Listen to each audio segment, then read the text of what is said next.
Yo, pull up a chair, let the real talk begin. Faith on the table where the brothers lock in. Life gets heavy, but we stand our ground. Truth in the room when the circle comes round. No mask, no front, just real man here. Talking about faith through the doubt and the fear. From the grind of the week to the lessons we share. Welcome to the men's round table, pull up a chair. Men's round table series, step inside. Real men, real faith where the truths collide. Voices at the table where the stories get shared. Welcome to the men's round table, pull up a chair. Welcome everybody to the Men's Roundtable Series Spotlight. I know you guys are accustomed to us doing the Men's Roundtable Series every Thursday at 7 p.m. EST. We're still doing that. That hasn't changed. That's why you're not seeing the men here today on the panel. You'll see them at 7 o'clock p.m. every Thursday. In this situation, we're doing spotlight interviews with men from around the country, even around the world, who have incredible stories that are going to encourage, inspire, and help men be the best fathers, brothers, husbands, and sons that they can possibly be.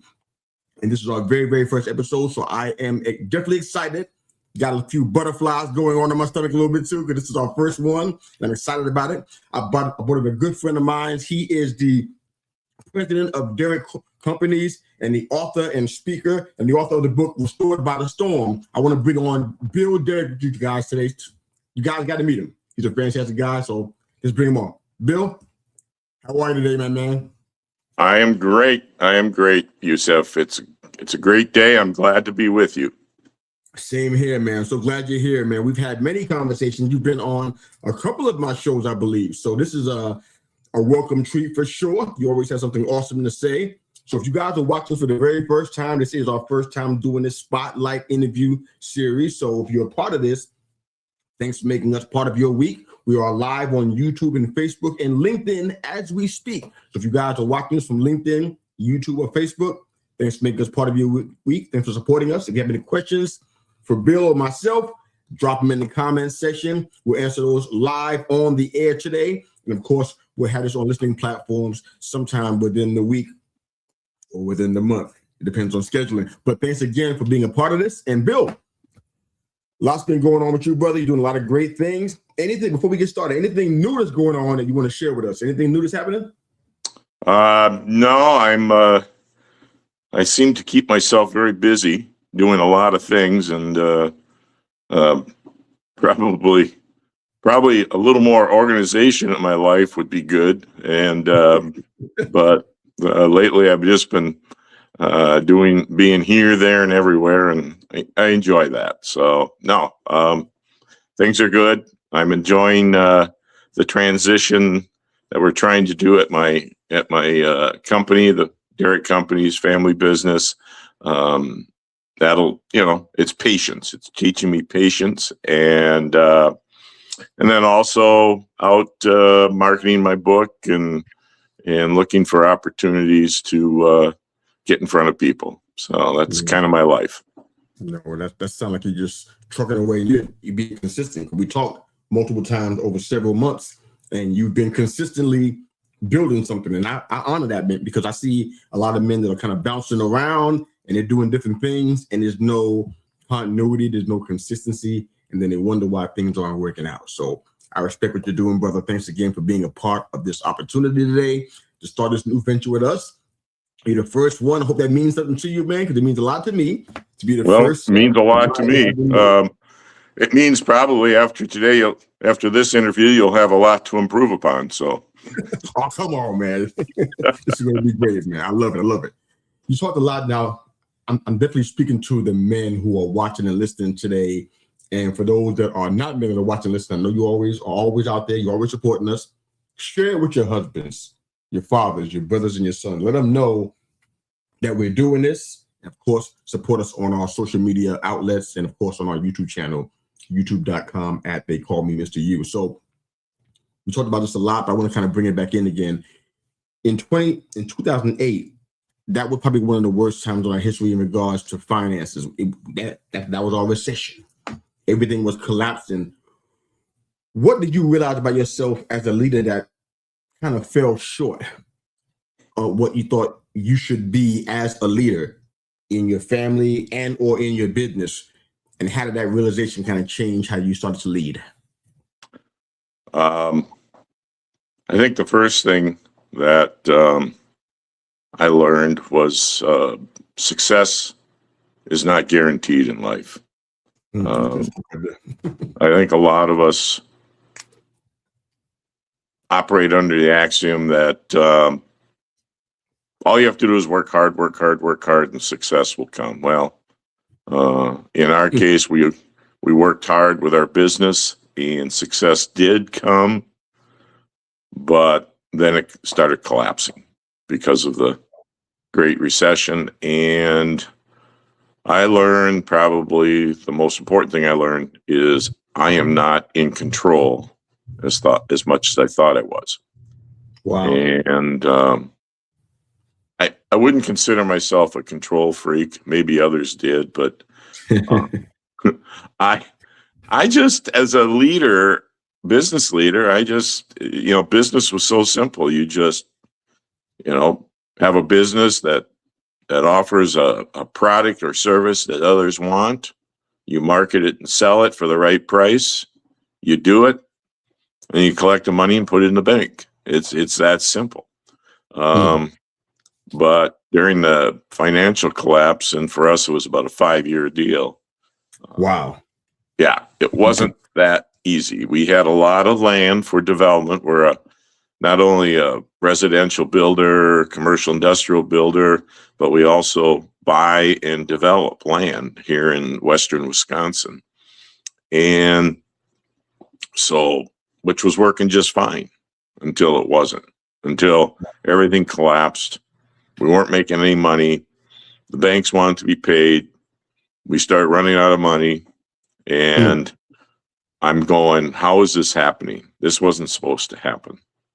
So I was losing control over what I thought I had control over. And as a leader, I was starting to be humbled that maybe I wasn't as good as I thought I was, or maybe I didn't have all the answers. And through this process, I learned that good leaders understand they don't have all the answers, and they need others around them that can support them and help them with some of those answers. And good leaders have to listen to that. So I spent those years meeting new people, and a lot of them, quite honestly, were other bankers that we weren't working with. I wanted their opinion on what we should do, and stuff like that. So I was in uncharted country, and just was trying to figure it out. So humility, learning to listen to others, not in control. Those are probably some of the big things. I definitely want to come back to one thing that you said, because I know that the men that are listening, you have to be, if you're honest about it today, if you're watching it, or even if your spouses or your sisters or your wives or your daughters are watching, they know it's true about you probably as well, that we struggle with the whole control conversation. We feel as though we have to have some semblance of it, or we just, maybe it has to break down, and we feel like we're less of who we should be as a man. Tell me, if we can take it behind the scenes a little bit, as brief as you can, the struggle of controlling the situation, having control, feeling as though you are in charge of a situation. Tell me what that looks like from a male perspective, especially from your standpoint. Go ahead. I think stepping back for me as head of household, so to speak. Financially? Pardon me? You meant financially, right? Yep. As far as financially, and my wife had stepped back from her career, which was very successful, in order to raise our 4 children. So when our third child was born, she decided to stay home and be a full-time mom, and she did some other things on the side, but she took control of making sure our kids were raised. But I think that I got to a point where control for me for the business was so important that I was also maybe neglecting some of the responsibilities I had as a father and husband. And it wasn't until she made me understand that she didn't marry me just for my money that that rang true. But I think control is really important for men. But control, I always say being in control is not a bad thing. It's how you do that is what can be bad. I mean, if a controlling personality says it's my way or the highway, I'm not going to listen to you, those that's not good. Yeah. But if control is understanding what it is you have to do and take responsibility for doing it, that's what I consider a good control. And at the time, during that recession, that was just like, I'd come home at night and I would Jeannie and I would hug, and sometimes I'd just say, gosh, Jeannie, I don't know if we're going to make it through this. I really don't, which was hard to say because I couldn't believe it myself, but it was it was getting to be tough. And I learned after a few years that, for a lot of what I do, it's by the grace of God that I get through it. And, that sometimes, I always say I'm in control of my effort and my attitude for sure. Yeah. Beyond that, I'm in control of those things that God lets me be in control of. And I know that maybe sounds oversimplifying it, but I think sometimes keep it simple is a good way to do it. That's not, it's profound, brother. I don't care if it sounds simple to people. This is profound. This is what we need to be hearing. So thank you for being so open to share that. One of the things that we talk about so much on our roundtable series on Thursday nights is stuff just like this, where men have those kind of conversations with their spouses. And it never seems to go over smoothly in regards to the struggle that it is for us to even initiate those kind of conversations and say, you know what? I did my best. It's not going well. I don't know what's going to happen. I personally have had those kind of conversations with my wife because we've had some financial ups and downs, not only that year, but in other years as well. Not to the level that you did because you had a big company, but it was on our scale. It was scaled to us, and it was hard to say, you know what? I don't know what we're going to do here. We got to figure something out. We've had that conversation even recently. So for you to have that kind of level of transparency to share that, man, I respect you even more, brother, because that's it. That's not some old boastful manhood example, that model saying, you know what? Oh, I'm gonna lie and just get by because I can't show my family that I'm struggling with something, or I can't show my family that I don't know the answers to something. Nobody say we have to be the answer, man. We got to just be support and an example, and I guess a pillar of faith and love and etc. So thanks for sharing what you shared, man. That was incredible. I want to get into something that's that made things a little bit tighter for you guys. You spent decades building on and leading at a high level, and there were some areas where titles and company, like you mentioned, and achievements kind of started getting stripped away a little bit. I kind of want to have you share with us briefly your health challenge and how that affected your ability to lead and how you saw your identity from that. How did it change? Go ahead. Well,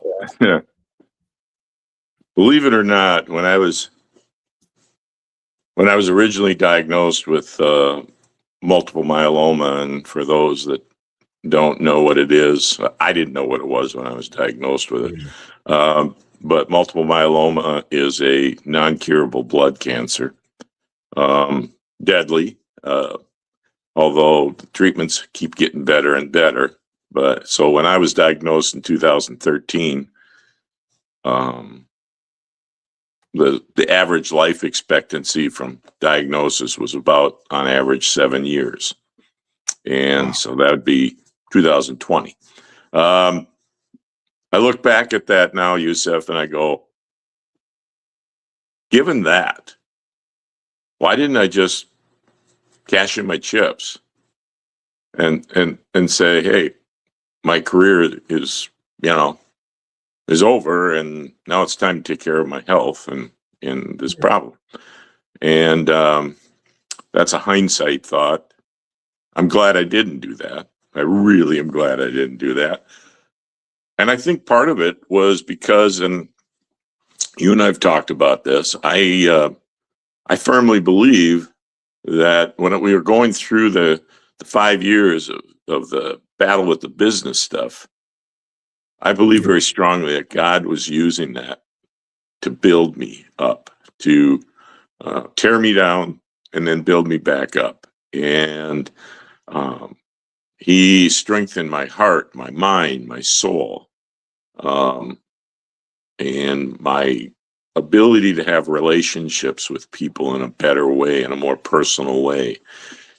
So when I was diagnosed, it was almost, and I kept asking the question, God, why are you putting me through this? Why are you putting our company through this? I mean, this is 5 years. I mean, is this ever going to end? That type of thing. And of course, sometimes God doesn't give us an answer, or sometimes we don't listen well enough. But so when I was diagnosed, my attitude was, okay, I just went through one storm. I'll get through this one. Was that naive to think that way? I don't know. I don't think so. I was ready. God prepared me. Okay. I also knew that our business was just starting to get better, and that we spent what I say 5 years of just trying to survive. Yeah. And now we were having to pivot to learning how to thrive again. And I knew, not in a boastful, proud way, but I knew the business needed me to help with that. And so I just decided I can balance this. And I learned that I had, with my partners, who were my brothers, plus one other gentleman, I learned that I could offload some of my responsibilities while I'm trying to fight this cancer. And so it was I don't know, you would think that brothers would be able to speak about everything, but maybe a lot of it was more unspoken. I'll do what I can when I can. Let me try to beat this thing that people say that is tough to beat, and you help me with the leadership of the company. And so that was kind of my attitude, and through it all, with eventually with it started with radiation, and it was chemotherapy, stem cell transplant in 2016 when I was out 4 months for that. We kept going through it. In fact, 2016, for our commercial company that I primarily led that, 2016, at that point, that was the best year that company had while I was gone 4 months. That'll humble you. But it helped me learn that I didn't have to be there 24/7, commanding everything. That I had put systems in place and just let the systems do what they need to with the right people. So that was kind of that background. I mean, it was a tough time for me. I would say I didn't start feeling normal again till well into 2017. 18, I went to in February. My wife and I took a trip to Israel. I remember that, and I was still, fatigue is always became a problem, but I was still getting through that. But during this whole time, my attitude was, I went through a lot of tough times with the business. Now let's see if we can work our way through maybe some good times. And quite honestly, it's been pretty good since then. So Yeah, I'm glad you're feeling a lot better, man. That's some powerful stuff, man. Men, well, I think men overall have often been taught to carry the weight silently. I think you highlighted some of that in what you just shared just now. yeah. Do you feel like there's an area of manhood that you had to unlearn to make it through that season?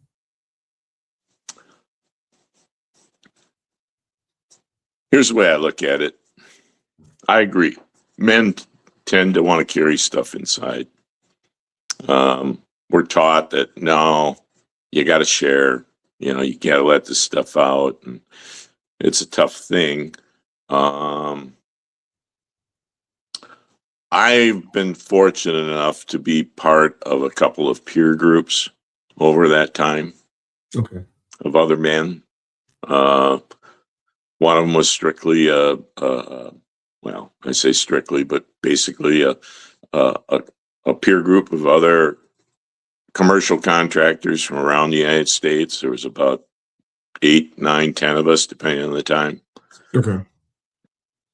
And it was called the Derrick Group. I set it up so that we could learn about each other's business and learn from each other. And but what it ended up turning into, especially now when a lot of the members of the group have retired or are retiring. I'm in that time of life where trying to figure out what that means, but we developed friendships during that time as businessmen, and we all were Christians. I don't think we formed the group knowing that, but we were all Christian men. We had good friendships, and we started sharing personal stuff, and I think that helped. And I think there's a lesson there, Yusef, about this whole idea of being able to share. And of course, I was also knew some people that we met, for Bible study and prayer and things like that. I think all those things around you help support you. My wife, she is a prayer warrior.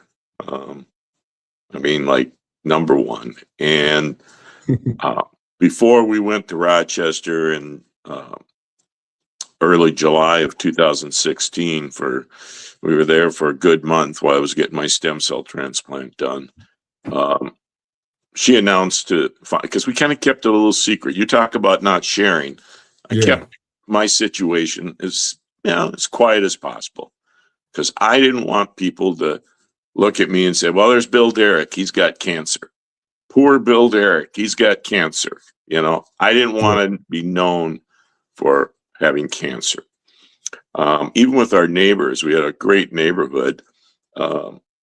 Jeannie rounded up the women in the neighborhood the day before we went down to Rochester, and they had a prayer meeting for me, and humbling stuff. And she came back with 2, they call them prayer shawls, 2 knitted, prayer shawls, and that they had prayed over that I could have while I was getting my stuff done. And, you have to learn. And here's one other thing. This is great insight. Caring Bridge, I had followed some people on Caring Bridge, but I always felt like, gosh, everybody I follow eventually ends up dying. Wow. And I don't want to participate with Caring Bridge because I'm not going to die. Well, then I realized that the people around you, they really care, and they want to know what's going on. And I said, between Jeannie and I said, I don't have the energy or the time to send out emails to everybody. So then I decided to open up a Caring Bridge account. And we posted on there almost every day during the transplant, what was going on, and used it to talk about prayers and, Bible verses and things like that. And it taught me the importance of sharing and opening up to other people, which has helped me tremendously going forward. But those are all some insights on my part about sharing. Oh, definitely. And thank you. And thank you to Jeannie, who's She's holding it down for you, man. She still does it. She, I tell people that I married a woman that's beautiful inside and out, and sometimes, she prays a lot, and I'm just blessed to have someone at my side like that. No doubt, man. No doubt. Thank you for sharing a little bit about her. 'Cause I learned more about her from you, obviously, than from anywhere else. So I feel like I know her a little bit. So give her my best, please. Yep. Final question for you, Bill. This has been a fantastic time, and I thank you for being so transparent about your testimony in your life and how you view things as a man and as a leader. I'm going to ask one final question, and then I may have you speak to the people a little bit. But a lot of men say they have faith until the rubber meets the road and they get hit with the hard things in life that, like what you had to navigate. What would you say to the man that's watching and listening, whatever status they're in, husbands, fathers, brothers, or just even sons, whatever their status is? What would you say to the men who waste their time on things that don't amount to legacy and they don't operate daily in life with enough urgency to really make something happen? What would you say to them? Because I feel like urgency and legacy and faith are just sort of things that you just highlighted in your story today. And I want to just give you an opportunity, if you don't mind, just kind of speak to these men that are watching and listening, or even though their counterparts that may share the information with them. Men waste time on a lot of stuff. What is that they're wasting their time on, and how would you encourage them beyond that? Yeah. Well, the easy answer is say, don't waste your time and money on things that don't matter. That's easy. But we're boys, we're boys at heart. We love our toys. We love to do things that, anyway, I spell it out in my book that, and I tell audiences that I speak to that you go through a financial downturn like I went through and get hit hard where the rug is basically pulled out from under you. That's kind of the way it was. It wasn't, maybe it was a blessing that it wasn't a gradual thing, that it was just boom. It was, but you learn very quickly, I think, and I want people to learn from me, that you have a lot of things around you that you, at times like that, you risk losing. But you learn that they aren't really as important as you thought they are. And it's kind of like all these things that don't matter. It's kind of like excess luggage that you're carrying around, instead of packing light for the journey, you stuff it till it's got 50 pounds in there and 50 pounds in that one. And then you carry it through the airport and you just, you're exhausted. Well, that's an analogy I'm kind of borrowing from someone else, but that's a great analogy. A lot of this stuff we think is important is really just extra stuff that we're just carrying around. That would be one thought. Another thought is when you're in the storm, it does help you to realize what really is important. It does help you to realize the importance of using the word legacy. And legacy is not money. And you got, I got 4 adult children, 4 spouses, in-law spouses. with them and 7 grandchildren and a lovely, loving wife, and not to mention others that look to me.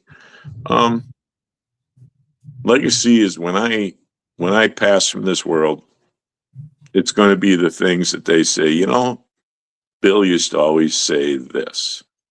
Or like at the office, one of the big things in the office right now is I just say, I'm looking for leaders, not bosses. Being a leader is not a boss.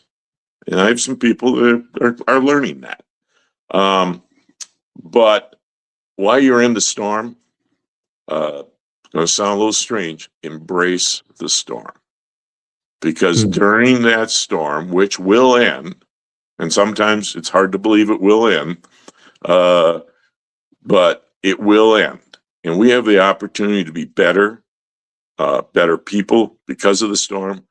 And I believe, too, that we learn just as much, if not more, from the storms of life than we do from the successful times in life. So understand, you know, they make the you know, we all heard the saying, you can't take it with you. But yet, what do? We put our hearts in things that really don't matter because we aren't going to take it with us anyway. So that's kind of some maybe random thoughts, Yusef, but that's how I feel about a lot of those things. Now, I could spend another hour talking about this, but, you know, just trying to throw some thoughts out there. And if I could add this, I'm sorry, but if I could add this, gratitude, being grateful for what you have. I think that during hard times, one of the blessings you'll have is your gratitude meter will go up. You will be grateful for the things you do have, whether it's, you know, whether it's financial stuff, material stuff, or in my case, you know, whether it's my health or what I have, and just day to day, you know, getting good news from the doctor one week, you know, that type of thing, and just being grateful for what you're going through. Yeah, I'm definitely grateful for you and yours, man. You've been a blessing to me just to be on our show and share your story. Makes me see my life differently. People think I'm really, really young. I'm not as young as people think I am, the way I look, but I did a lot of life, a lot more to come. But thank you for sharing some of yours with us, man. I'm grateful for you, brother, and really grateful that you came on our show again. Thanks. Thank you, Yusef. Been a pleasure being with you again.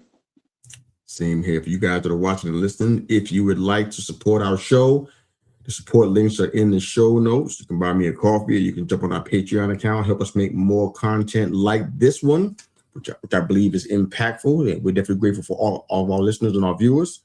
Thanks again for watching the Men's Roundtable Series Interview Spotlight. We're excited about our first show. That's Bill Derrick. I'm Mr. U. We're out of here. Have a great day. Thanks again for watching and listening. Thanks.